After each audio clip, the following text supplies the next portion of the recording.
Assalamualaikum warahmatullahi wabarakatuh. Perkenalkan, nama saya Lisa Bustiani dan rekan saya Ardia Regita Pramesti. Nah, jadi di sini kami berdua akan menjelaskan tentang alat-alat atau instrumentasi teknik yang ada di industri. Nah, bagaimana kelanjutannya? Mari kita simak video berikut ini.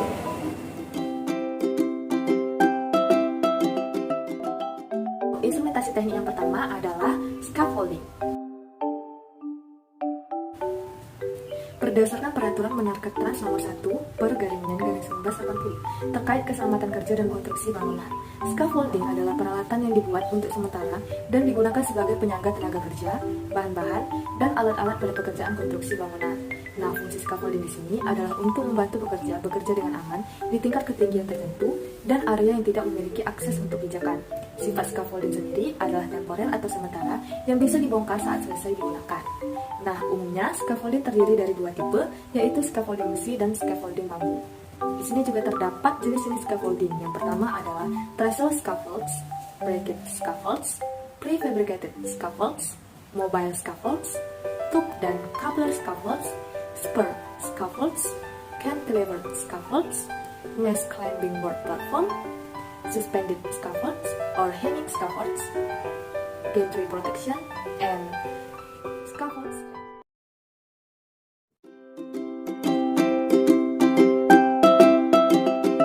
Alat atau instrumentasi teknik yang kedua adalah chain hoist. Chain hoist adalah alat yang digunakan untuk mengangkat beban berat dan memindahkannya secara vertikal. Alat ini biasanya digunakan di area yang membutuhkan kapasitas angkat yang tinggi, di mana ketinggian bangunan menjadi kendala untuk menggunakan alat ini seperti forklift. Chain hoist juga umum digunakan di konstruksi gedung, industri manufaktur, pabrik, gudang, dan sebagainya. Adapun jenis-jenis chain hoist dibagi menjadi 4, yaitu chain hoist manual, yaitu secara manual menggunakan tenaga manusia. Yang kedua, chain hoist listrik, yaitu menggunakan motor listrik. Yang ketiga, chain hoist pneumatik, menggunakan udara. Dan yang keempat, chain hoist hidrolik, yaitu menggunakan minyak hidrolik. Adapun cara kerja dari chain hoist cukup sederhana. Alat ini bekerja dengan mengangkat beban menggunakan rantai yang dililitkan di sekitar puing. Beban kemudian dihubungkan ke kait pada ujung rantai. Saat pengguna menarik rantai, beban akan diangkat secara vertikal. Di bagian atas, terdapat rem yang berfungsi untuk menghentikan pergerakan beban dan menjaga keamanan pengguna. Chain hoist juga dilengkapi dengan sistem kontrol yang bisa memperkuat daya angkat alat. Nah, keuntungan chain hoist sendiri yaitu bisa meningkatkan efisiensi kerja, mengurangi resiko kecelakaan kerja, lebih ekonomis, dan yang terakhir, mudah digunakan dan mudah dipelihara.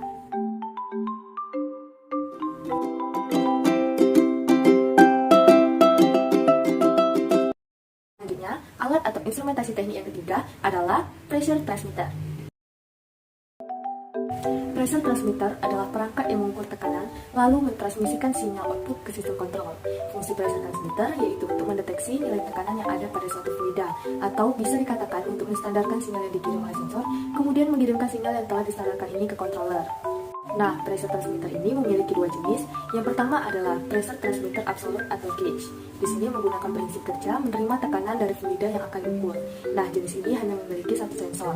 Hasil pengukuran yang diperoleh dari alat sensor ini nantinya akan dikonversikan menjadi nilai analog yang berbentuk arus listrik, di mana nilai arusnya sangat kecil, yaitu rentang 4 mA sampai dengan 30 mA.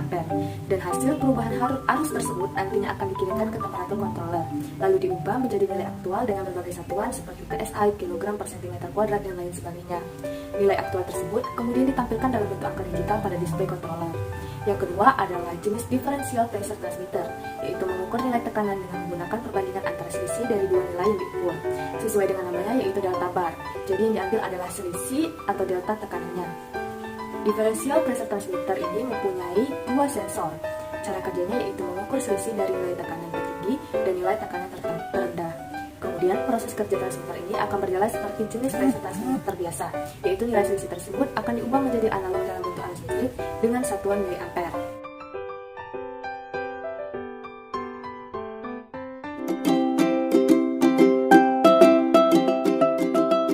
Selanjutnya, alat atau instrumentasi teknik yang keempat, yaitu ada non-return valve atau biasa disebut dengan check valve.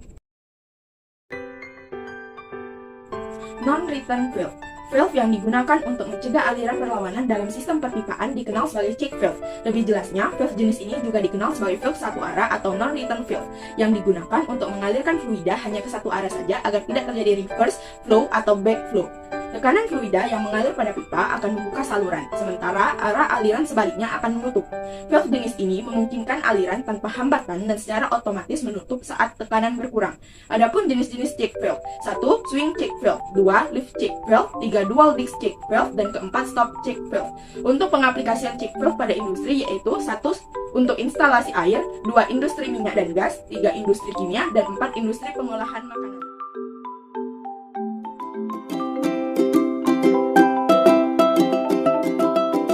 Lalu yang terakhir, alat atau instrumentasi teknik yang kelima, yaitu pressure gauge. Pressure gauge. Pressure gauge adalah alat ukur yang difungsikan untuk mengukur tingkat tekanan dalam fluida seperti gas atau udara di sebuah tabung. Pressure gauge berperan penting dalam unsur keselamatan.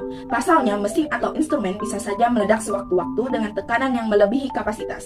Adapun jenis-jenis pressure gauge: 1. Process pressure gauge, 2. Industrial pressure gauge, 3. Differential gauge dan duplex pressure gauge, dan keempat high precision test gauge.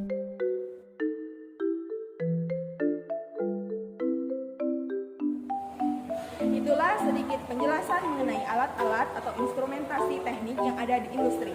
Apabila terdapat kesalahan pada penyampaian materi, kami mohon maaf. Kami akhiri. Wassalamualaikum warahmatullahi wabarakatuh.